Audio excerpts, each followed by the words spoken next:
উখিয়ার পরিচ্ছন্ন রাজনীতিবিদ হিসেবে পরিচিত প্রয়াত অধ্যক্ষ হামিদুল হক চৌধুরীর মালিকানাধীন একটি বাগান দখল নিতে এবং বাগান থেকে অনধিকার প্রবেশ করে আকাশমণি গাছ কাটাকে বাধা দেওয়ায় বাগানের কেয়ারটেকারকে হত্যার চেষ্টার অভিযোগ উঠেছে।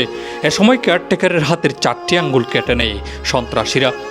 উখিয়ার পূর্ব দরগাবিল কিল্লাপাড়া এলাকায় স্থিত উক্ত জায়গাটি দেখাশোনা করতেন তারই ছোট ভাই আমিনুল হক চৌধুরী।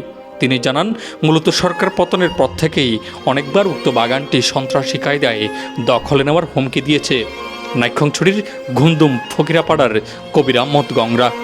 গেল 9 তারিখ ওই এলাকার কিছু অজ্ঞাত সন্ত্রাসী সহ কবির আহমদ, লুৎফর রহমান, রশিদ আহমদ, আবু সিদ্দিক ও আয়ুবুল ইসলামরা সংঘবদ্ধ হয়ে বাগানে যাকে পাবে তাকে খুন করে বাগান দখল করার উদ্দেশ্যে হামলা শুরু করে। হামলার এক পর্যায়ে কেয়ারটেকারের হাতের আঙ্গুল কেটে নেই সন্ত্রাসীরা।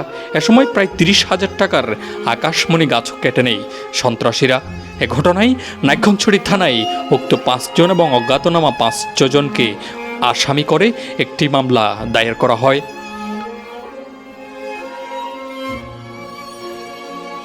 আর বাগানে তো গাছ কাটেন না, গাছ কাটি নিজের মানা করতে গিয়ে রাসমি তাইরে মসজিদ সন্তান আছে দল আইরে দল আইনে না শুনিবে রাতিকে দোকান লাই দুমরে আইরে আমি বাগানে তো গাছ কাটো বাগানে তুমি তোমার কুলে গানে বাগান তো আর বাগানের গাছ তুমি হাড়ো খায়া হদে এখন কুয়ারান নয় আমি হয়ে আইরে খুব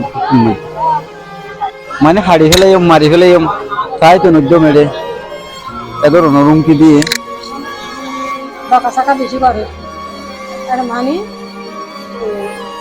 আর তাই তো দিবা আর মানে দৌড়া দিবা মাঝে আসতে দেখি গাছ আঙুল সাইডিও হারা মাথা দেখি যে মাথা মারা। অধ্যক্ষ হামিদুল হক চৌধুরীর ছোট ভাই আমিনুল হক চৌধুরী বলেন, তার বড় ভাই দীর্ঘদিন আওয়ামী লীগের রাজনীতির সাথে জড়িত থাকলেও অন্যান্য রাজনৈতিক দলের কোনো নেতা কর্মীর সাথে কোনো রকম প্রতিশোধপরায়ণ আচরণ করেনি। তার ভাই একজন পরিচ্ছন্ন, সুশিক্ষিত, মেধাবী রাজনৈতিক ব্যক্তিত্ব হিসেবেই পরিচিত ছিলেন। কিন্তু সরকার পতনের পরই তাদের বাগানটি দখল করার চেষ্টা করা হচ্ছে বলে জানান তিনি।